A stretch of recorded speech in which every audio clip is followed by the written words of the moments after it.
Welcome to another video, and this one is about happy relationships, about healthy relationships, and mostly about being happy on your own. Because almost all of us have dealt with breakup. And I can tell you that I'm happily single since maybe a small year, but I've noticed spring coming in. I'm shooting this at springtime. And I was like, yes, it would be nice to be in love, but I've come so far. I'm not needy anymore.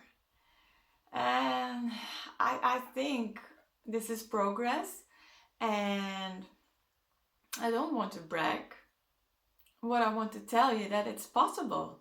It's possible to be happy without a partner. And I'm not saying that you should be without a partner, because God doesn't want us to be lonely. He wants us to share our lives. He wants us to be in partnership so we can share our skills, our energies, our capabilities. But I'm not necessarily lonely, and I said God doesn't want us to live alone. But while I'm living alone, I am not that lonely. I feel lonely the first 5 minutes after coming home, and then I greet my plants. You know, these are my housemates, and they are living objects. You can't deny that they are living. So, you know, I'm talking to them, and you can say it's weird. That's fine. You know, we all come from a different background. I'm this nature farm girl, and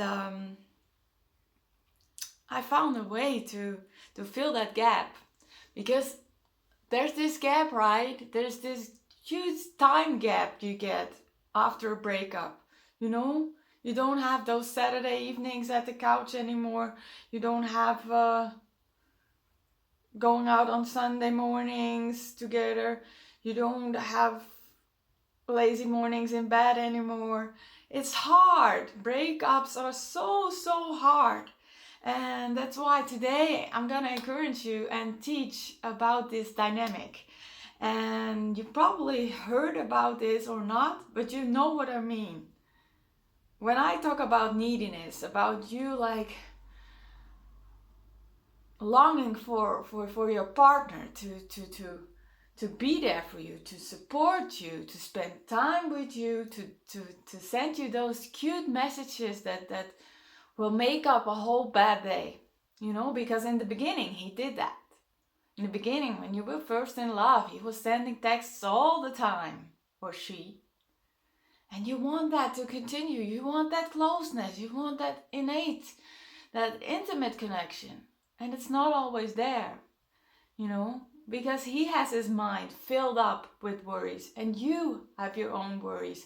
And it's so hard to get connected and to get on one level, to understand his needs, or to like at least understand that he needs space, she needs space, and you need space.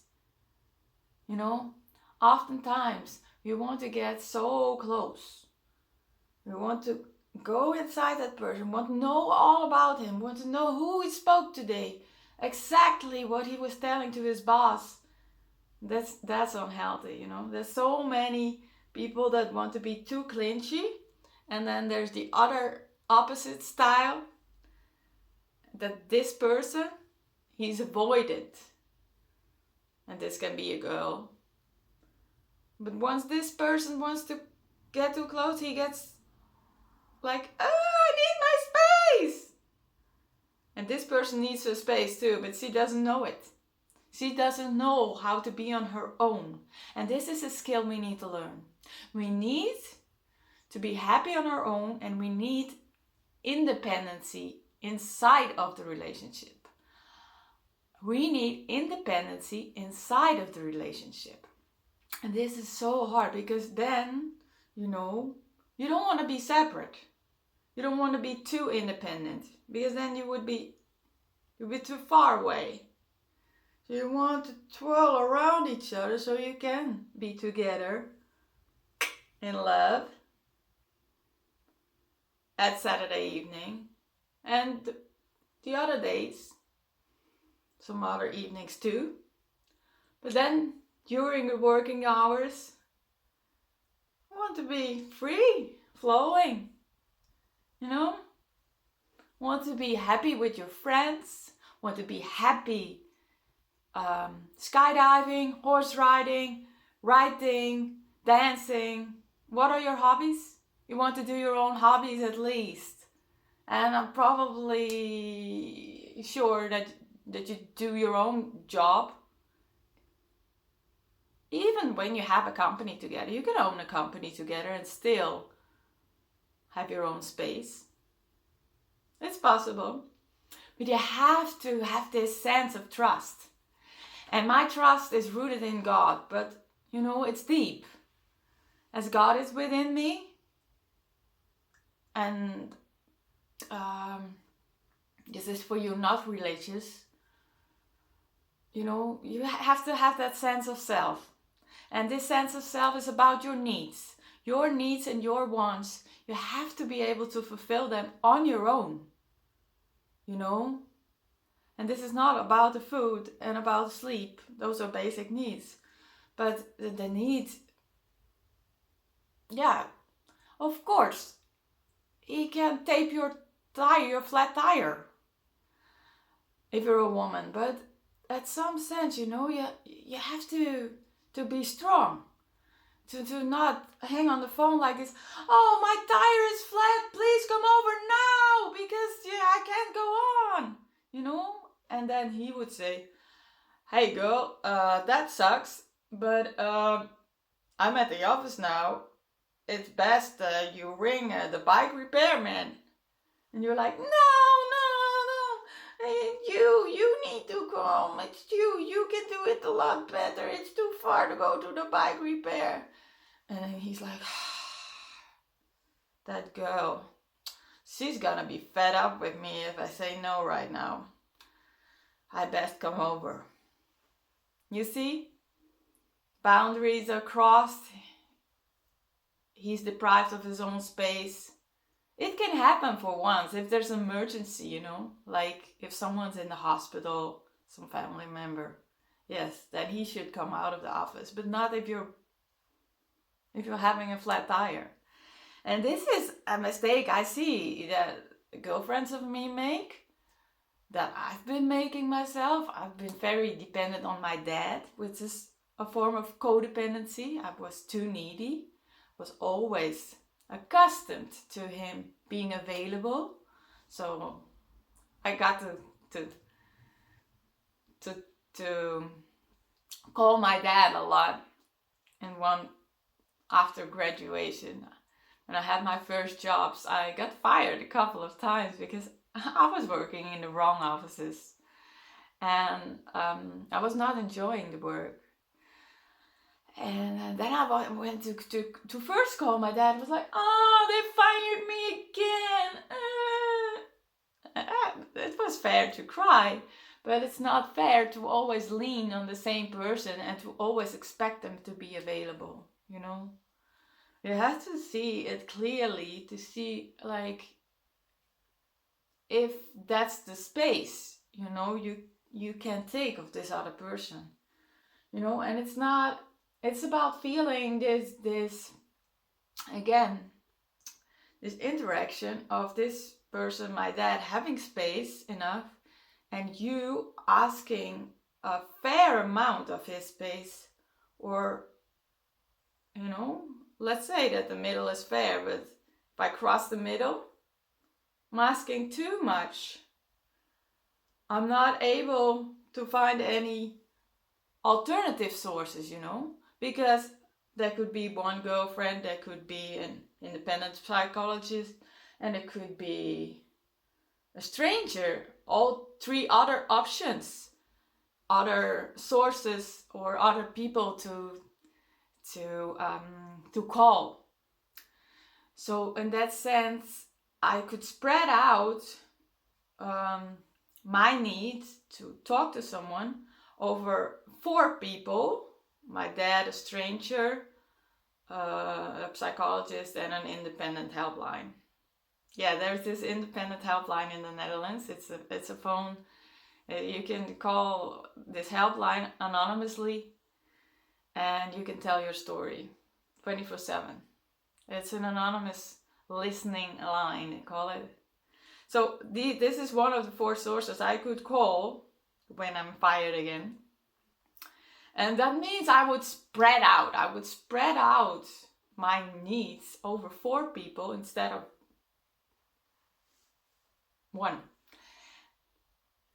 And that would be a whole new dynamic, to have not such a burden on my dad and have it like spread out, you know?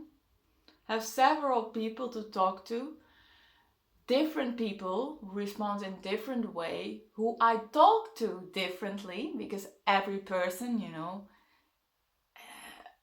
has its own traits. And so you don't speak the same way you speak to your child as you speak to the teacher of your child, and you speak differently to your grandfather than you speak to your child, you know? So this makes you be interdependent, or being flexible in your energy and your way of communicating.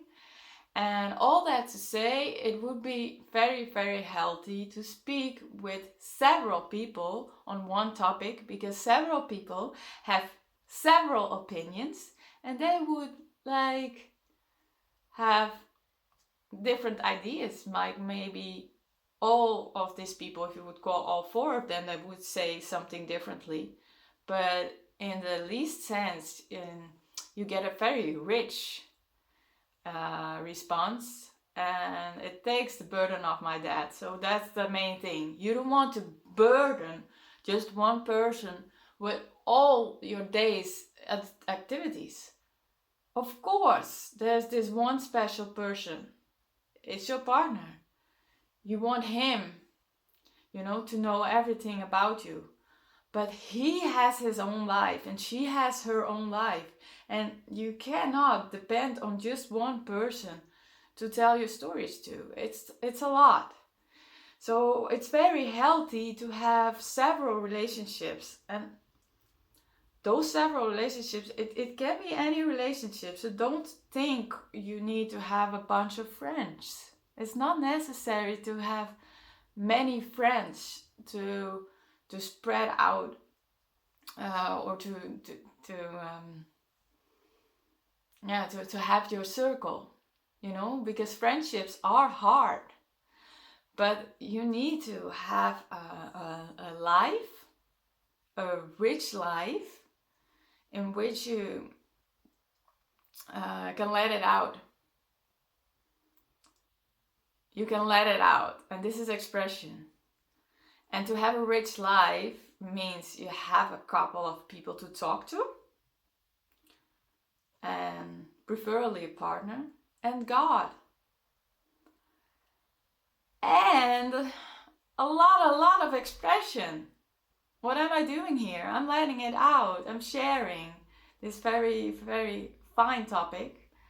And what is expression?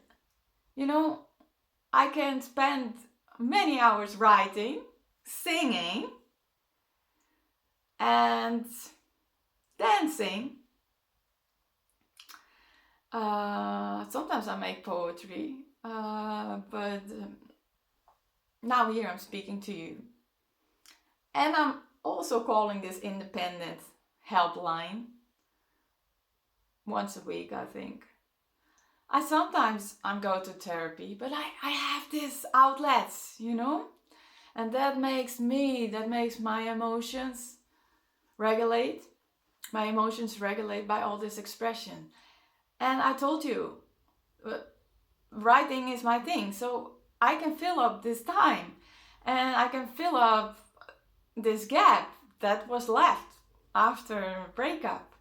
And I seem to be filling it up even more by singing, because I discovered I like to sing a lot. And I am very, very grateful to be single. I am very grateful now. That's all, guys. I will see you in the next video. Bye.